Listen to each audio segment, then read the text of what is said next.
Well, you see, separating from him is different from getting divorced. Despărțirea de el este diferită de divorț.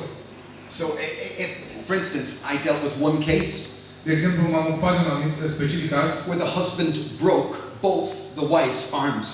unde soțul i-a rupt ambele mâini ale soției. He had beaten her many times. A bătut-o de atâtea ori, But after a while, dar după ceva timp, that wasn't enough. n-ar fi fost suficient. So one day he broke her arm. Atunci i-a rupt o mână. And then a few months later, he broke the other arm. Și ceva timp mai încolo i-a mai rupt încă una. And that woman said to me, Și acea femeie mi-a zis, but I'd never leave him. nu o să-l părăsesc niciodată. And I said, you should have got your bags and walked out. Tu ar trebui să ții bagajele să pleci.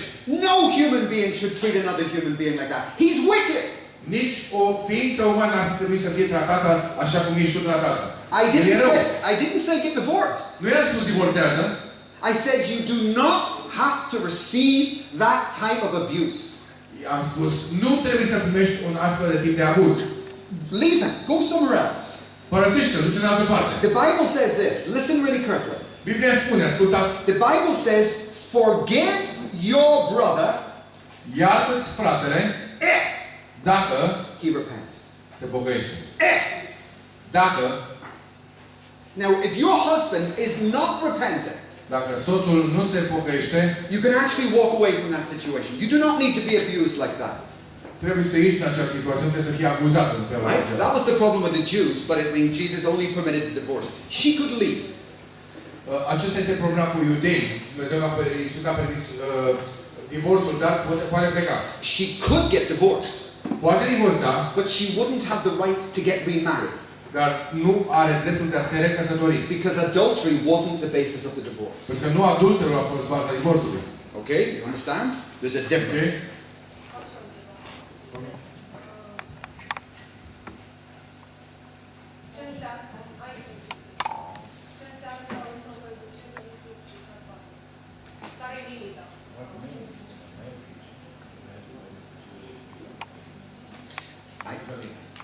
I don't know, but because it's not clear. It's a broad statement.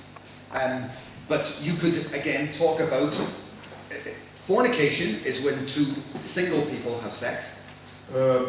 Curvie este atunci când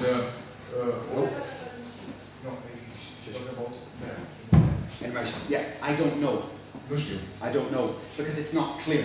Pentru că nu este clar. I can only presume that it means Doar presupune adultery, că înseamnă adulter, that someone's being unfaithful, că cineva a fost necredincios, in which case the relationship is not sanctified, iar căsnicia nu este sfințită, or that some improper forms of sex sau, eu știu, diverse forme de sex are taking place there, au loc acolo, etc., etc. etc. So there can be different reasons for the defilement, but the Bible doesn't say. Sunt diferite moduri prin care pacul poate fi spăcat, Biblia nu specifică clar. It just says that it's defiled in some ways, but it's a broad statement. Este un doar în mod generic, se spune așa. Dacă ești căsătorit, continui să te masturbezi, este adulter în fața lui Dumnezeu? Și dacă femeia are dreptul să divorțeze în cazul ăsta? Mai greu, dacă ești căsătorit și continui să te masturbezi? Da, și continui să te masturbezi. Este adulter lucrul ăsta. Soția are dreptul să divorțeze de tine?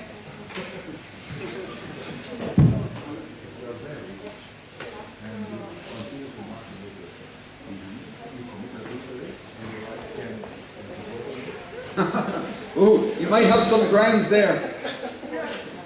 Sex. Yeah, sex is a physical union between two people. Sexul, relația sexuală este unirea fizică între două persoane. Anything else would not come into the category of adultery as such. Nimic altceva nu poate fi inclus în categoria adulter. Leastwise not physical adultery. Dacă nu este adulter fizic. Now masturbation is wrong. A te masturba este greșit.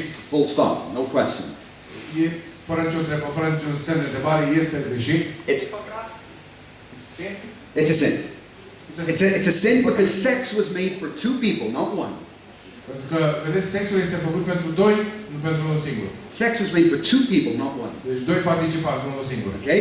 And it is unhealthy for you to masturbate, for anyone to masturbate. Deci este nesănătos pentru cel care se masturbează. Do you know what? Many years ago, this was a big problem with men. Acum, cu mult timp în urmă, aceasta era o problemă pentru bărbați. Today, it's just as big a problem with women as it is with men. Astăzi s-au egalizat lucrurile. We have just as many women coming to us on this problem as men. Sunt la fel de multe probleme și cu femeile și cu bărbații. Because things have changed.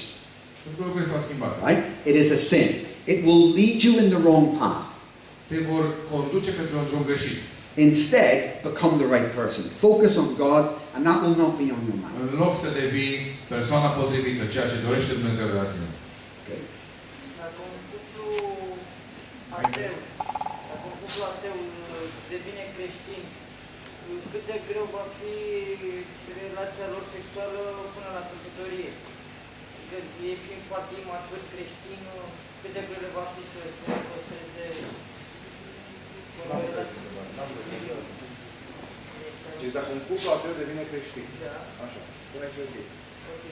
Ei vor fi nevoiți să nu facă sex până la căsătorie, nu? Cât de greu le va fi? Păi cuplu sau nu? Dacă sunt cuplu deja, Nu. au făcut sex. Care nu fac căsătorie. Ah, ok.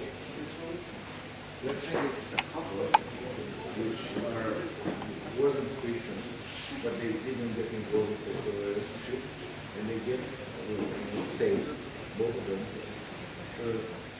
How hard it will be in the beginning for them to actually meet that person. I don't understand the question.